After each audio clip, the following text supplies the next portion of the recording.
समझाता कहते कि गुरु पद पंकज सेवा तीसरी भक्ति अमान। સબરી જીવાત્મા ઉપર જ્યારે ગુરુની કૃપા ઉતરતી નથી ત્યાં સુધી તેનું કલ્યાણ થતું નથી। ગોસ્વામી તુલસીદાસ પણ ગુરુ કૃપા મેળવવા ગુરુ ચાવી બતાવી છે। ગુરુને મેળવવા માટે ગુરુની સેવા કરવાની। સેવા કેવી રીતે કરવાની? અહંકાર છોડી દેવાનો।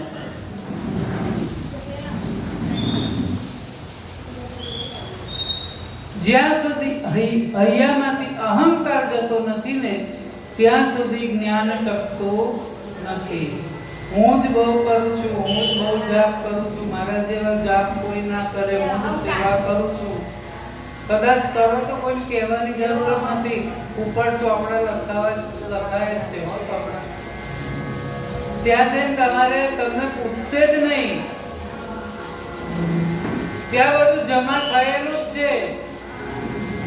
ત્યાં બેલેન્સ આપણું જમા થાય છે।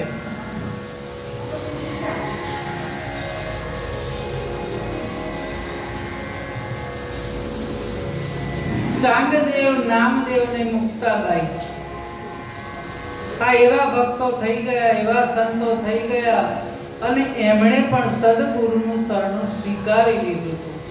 એટલા મોટા જ્ઞાની હતા ને તો સત્તા દરેકને સદગુરુ અને ચાંગદેવજી ઉપાસના કરે, સમર્થ જ્ઞાનનું અભિમાન, સિદ્ધિ પ્રાપ્ત થાય ને ત્યારે સિદ્ધિ પ્રાપ્ત થાય ને એટલે આપણે બોલીએ બધું જ થાય। 12 વર્ષ સુધી જો એકનો એક મંત્ર જાપ કરો ને તો એ સિદ્ધ થઈ જાય અને સિદ્ધ થાય પછી તમે ધારો તે કરી શકો। પછી ભુવા જોડે જવાની જરૂર ના પડે, દાણા નાખવાની જરૂર ના પડે।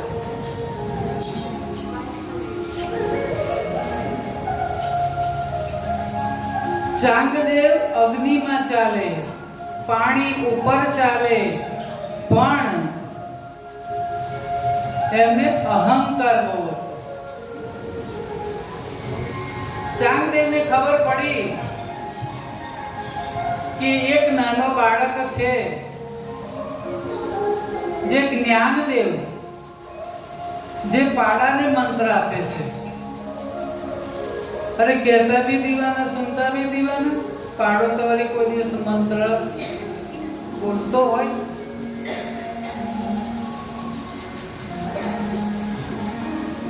જાવ એને અહીં બોલાવો। કોઈએ સલાહ આપી, એટલો મોટો જ્ઞાની છે, આપણે એને અહીંયા ના બોલાવાય, આપણે સામે જવું પડે। પાણી પીવું હોય તો માટલા સુધી તો જવું જ પડે।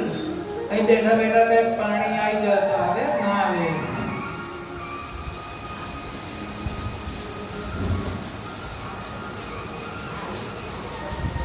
ચાંગદેવ કહે કે હું આટલો મોટો જ્ઞાની, હું એને પત્ર લખું છું અને પત્ર વાંચીને જરૂર આવશે।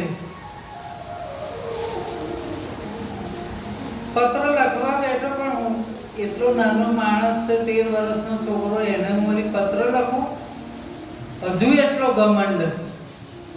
પણ જો એ કોરો કાગળ લઈને મોકલું ને સમજી જાય ને તો સાચો જ્ઞાની માનો। કોરો કાગળ લઈને મોકલ્યો છે શિષ્યને અને મુક્તાબાઈના હાથમાં આપ્યો। મુક્તાબાઈએ કોરો કાગળ જોયો અને એમને કહ્યું કે અમારા ગુરુજીએ કોરો કાગળ મોકલ્યો છે, વાંચી બતાવો જો તમે એટલા બધા સિદ્ધ હોય તો। મુક્તાબાઈ કે પહેલા તો તમારા ગુરુ અધૂરા છે।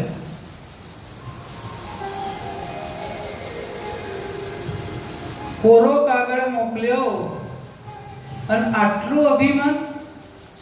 પેલા તો એ જ અધૂરા છે। મુક્તાબાઈ જ્ઞાનદેવને વાત કરી, જ્ઞાનદેવ કે છે કશો વાંધો નહીં, સામેથી આપણે સામયું કરવા જવું પડે, બસ આટલો જ ફેર છે।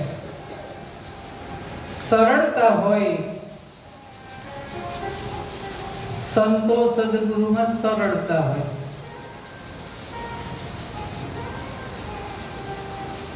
જ્ઞાનદેવ જે ઓટલા પર બેઠા હતા ને એ ઓટલાને જ કહ્યું કે ચાલ આપણે ગુરુજીના સામયું કરવા જવાનું છે. એ જડ કહેવાય ઓટલો, તો પણ ચાલવા માંડ્યો. અને એ જોઈને ચાંગદેવ વિચારમાં પડી ગયા કે જો જડ એનું માનતો હોય આવો, તો એ કેટલો જ્ઞાની ને કેટલો સિદ્ધિ પ્રાપ્ત કરી હશે. આજથી હું તમને મારા ગુરુ બનાવું છું. ફક્ત 13 વર્ષના જ્ઞાનદેવ. હું તમારો ગુરુ ના બની શકું, હું તો હજુ બહુ નાનો કહેવાઉં. એમણે મુક્તાબાઈને કરાવ્યા ગુરુ કે અમને કરો તમે. અને ત્યારે મુક્તાબાઈના ચરણોમાં બેસી અને ચાંગદેવે એમનું અભિમાન ઉતરી ગયું અને બોલ્યા છે કે શરણે રહી જાઓ